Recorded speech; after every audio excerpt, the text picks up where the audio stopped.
Whenever I talk about working in tech with college students, what I usually hear them tell me is that because they don't have an engineering background, because they don't know how to code, because they don't study computer science, they can't get a job in tech. And I'm here to tell you that you don't need any of those to work in the technology industry. I myself have a business and accounting background.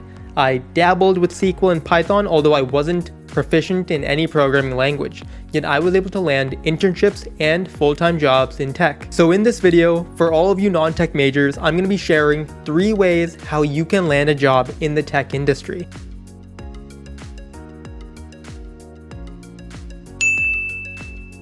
My name is Eesen. I'm a proud graduate of the University of Southern California. I work as a consultant full-time, but in my part-time, I mentor students and I help them land internships and jobs at companies like Cisco, Adobe, JP Morgan, Bank of America, and of course the company I work at, Workday. Before I jump right into it, I would really appreciate it if you could smash that like button for me, and if you'd like to see more content just like this one, please also hit the subscribe button and the little notification bell right next to it so that you will know exactly when I post my next video. So without further ado, let's jump right into it. Topic number 1. Develop your brand. If you're early in your college experience, let's say you're a freshman or a sophomore, consider attending a hackathon. Attending a hackathon is a great way to show that you're interested in pursuing a career in tech. When it comes down to it, a hiring manager or a recruiter will have to filter out a list of resumes because they can't interview everybody. And so I recommend you partake in a hackathon because it shows interest. Next, regardless of wherever you are in college, I'd recommend you pursue some kind of side project. Maybe you can create a website to showcase technical competency. If you're creating flyers and brochures for your organization on campus or for the restaurant downtown, you can create a portfolio to show the recruiter or hiring manager the creative side of yourself. I know especially in tech, people love to see initiative. They love to see some kind of entrepreneurial spirit. They love to see something that you've put together. Topic number 2.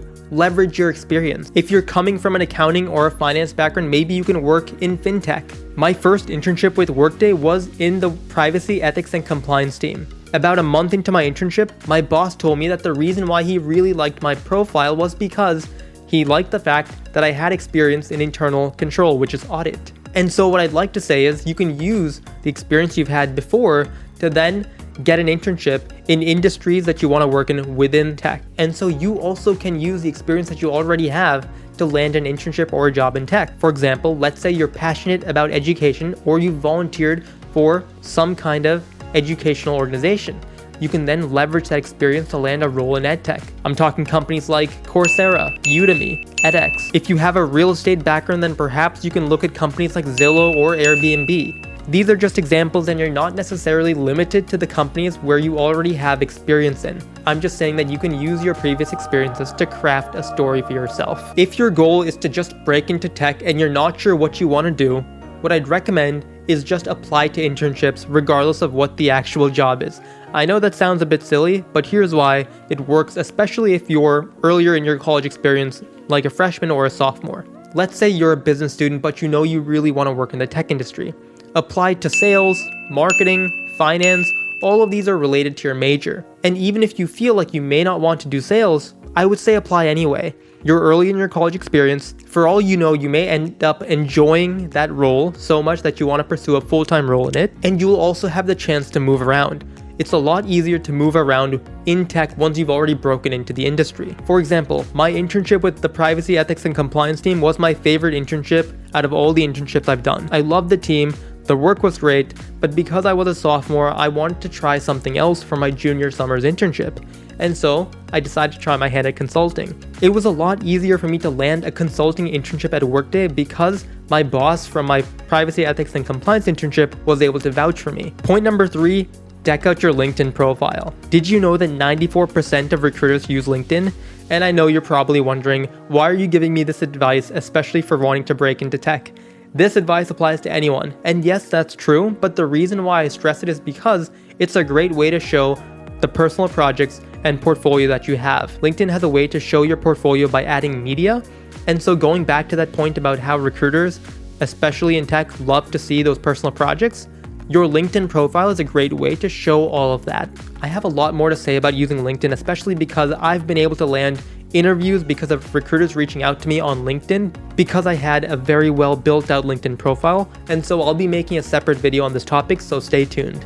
But for now, I'll leave you with this. Just make sure you have a personalized about me, that you add media, that you detail your experiences. Your resume is limited to a page, but your LinkedIn is where you can elaborate more on your experience. Make sure you add your volunteer experience, your certifications, recommendations from professors or your bosses. So hopefully this gives you an idea as to how you can build your profile, but again, I will be making a separate video on this. To summarize, the 3 points are build your brand, leverage your experience, and deck out your LinkedIn profile. Before I conclude the video, I'd like to share a few of the jobs and internships available for non-tech majors. I want to point out that you should definitely go to swipetounlock.com for a much larger, more elaborate list of the opportunities available, especially if you're a non-tech major. Let me start off by talking about Workday because that is where I've interned and it is where I work full-time. Workday has internships for anyone who wants to pursue a career in finance, sales, programming, consulting, you name it. Pretty much any student has a shot at landing an internship with Workday. If you're graduating, Workday has a program called the GW program. It is a 1-year program that allows for professional development and for you to network and make new friends. It is a great way for you to start out your career, and Workday does a really good job in making sure that their new grads are taken care of very well. If you really like sales, LinkedIn has a program called the Business Leadership Program. It's a 6.5-month program. I have friends who are in it and I've heard great things about it. If you want to do something more strategy related, I know LinkedIn also has the Strategy and Analytics program. It is a 2-year program, something I was very interested in when I was a student. I believe you need to have at least an investment banking internship or a management consulting internship under your belt for you to be eligible or to be considered for a potential candidate for that role. If you're interested in marketing, make sure you look at product marketing, a role available at many tech companies. If you have an interest in finance, I know Cisco has a 2-year finance rotation. So once again, that's just a very short overview. I would recommend you go to swipetounlock.com. I'll leave the link for that in the description box below. So that's all for this video, guys. I hope you learned something new. I've left my email and the link to my LinkedIn profile in the description box below. I'd love to hear your feedback and suggestions, so please comment below. And with that, I'll see you in the next video.